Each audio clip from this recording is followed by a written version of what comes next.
I've always said that if you want a better look at how your country is doing on the world stage, then sometimes you need to look no further than very often neighbouring countries' newspapers to see what they're saying about you.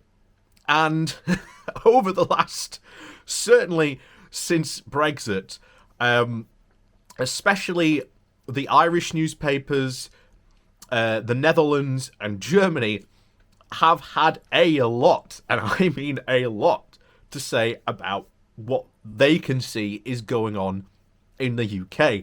And very often, in fact, not very often, they have been exactly spot on, because sometimes it is always very, very good to get an outsider's perspective on just what on earth is going on. And that is exactly what we are going to do today. We're going to go today to have a look at the Irish Times to get their opinion on what all this Union Jack flag waving is that's very much been going on, because even I have been somewhat bizarrely confused, because the Conservatives seem to think that, well, if you just wave a Union Jack in front of it, somehow the problem will just magically go away. Of course, that is not the case, especially with Brexit, that is creating real-world problems that need real-world solutions, not the fantasy thinking that the Conservatives and indeed the Brexiteers have been employing to try and convince that everything's okay with Brexit.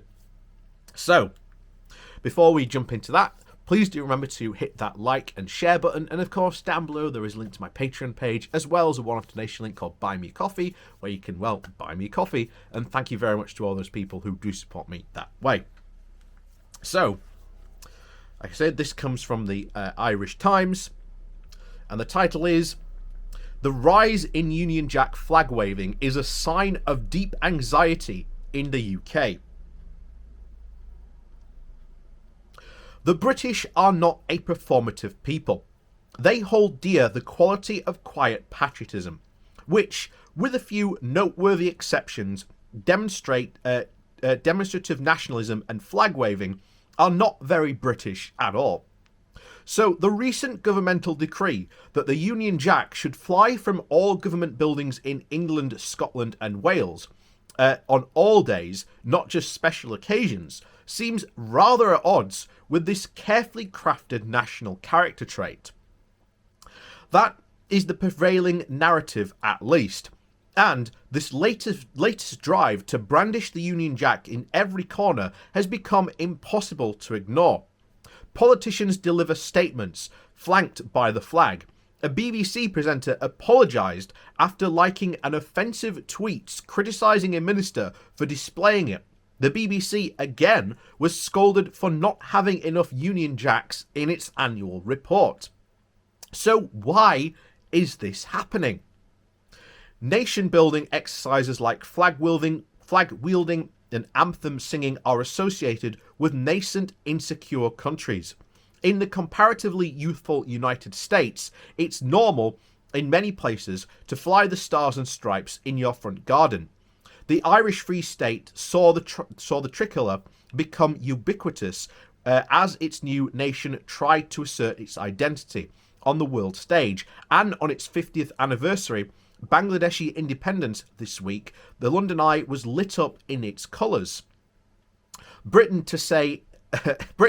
shall we say, the blindingly obvious, is a far older nation state. But countries reinvent themselves, and when they do, new national stories are taken. And in the wake of the Second World War, we might claim a new Britain emerged. The welfare state was massively expanded. The NHS was created with a new vision of the nation, perhaps in the wake of Brexit, better treated as a symptom, not the cause of rejuvenation. And with the nation under an existential threat, a new Britain is emerging. And flag waving is just the government's way of telling us the vision it is currently trying to pursue. And there has been a long tussle in the national psyche between the competing ideas of Britain. On one hand, there is the British nationalist story, a nation whose primary characteristic is the singular entity, represented by its crown, the flag, and the national anthem. That compromises of four constituent parts is secondary or even just incidental. On the other hand, the other idea of Britain first and foremost is a multinational state, a union of four emboldened powers emboldened by devolution. So, the present ubiquity of the Union Jack is an unsubtle attempt to try and insert Britain as the former. With the Union in peril, the government is crafting a vision of post-Brexit Britain that makes the British nation and its symbols as visible as possible. It may be openly hostile to devolution, but is indicative of a government that is uncomfortable with how far it's gone. And it speaks to a deep anxiety about the growing fissures between Scotland and Westminster. Unfortunately, flying the flag is a rather flimsy way to reclaim the robustness of the Union that it once boasted. It is the qualities of the cause, not the pictures of the cause, that convince people. But more than that, this latest venture in flag waving is at odds with the new political realities of Britain right now. Scotland is a fully realised nation on its own terms. For most swing voters, the Union Jack has little emotional pull. Northern Ireland relies on its hybrid sovereignty and smudged relationship with the public for its ongoing peace.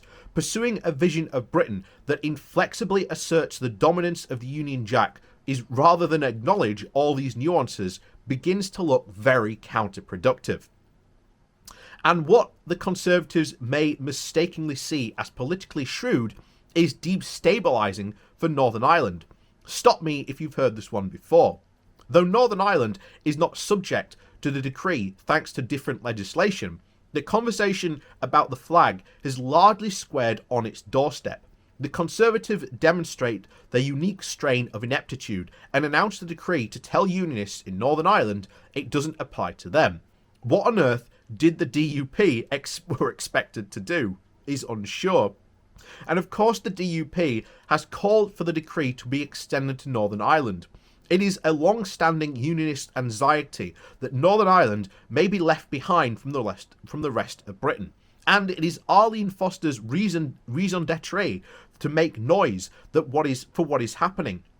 It might seem like a harmless bid for national myth-building to those in Westminster, but it is fodder for the constant arbitration battle of identity in Northern Ireland, and it is fodder made for some of the most sensitive symbols of all, at a time when tensions are running higher than they have in recent years. This whole charade is evidence of a Conservative Party still out of step with Northern Ireland, and it speaks to a government anxious at the far-reaching impacts devolution has had on the Union. Perhaps another symptom of a country suffering an identity crisis. Taking these things together, Britain is primed for a rejuvenation of a new national story. The problem is that the Conservatives are attempting to sell a story about a Britain that just doesn't exist anymore. And again, I couldn't agree more. That is exactly 100% spot on with what's essentially going on. The idea that somehow flying the flag is going to be, majestic and bring people together is not going to sell people on it at all. As they said, symbols like that are not what people flock to. It's the principles and the ideas that people flock to.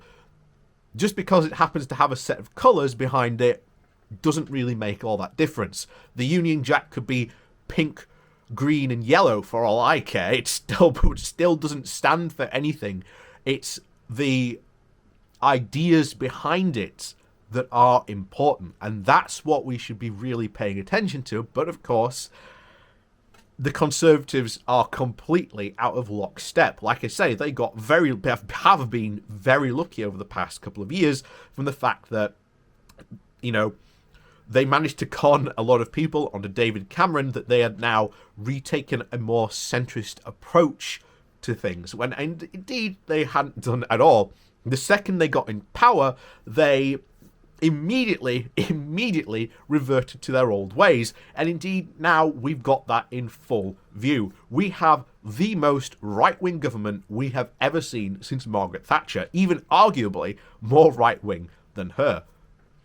And of course, who knows what's in it for the future, but definitely, I can definitely see in the near future an independent Scotland and probably a reunited Ireland. And as I've said before, if Scotland has any sense about it, it should probably seek to try and take the north of England with it as well, because that would give it a very, very large manufacturing base.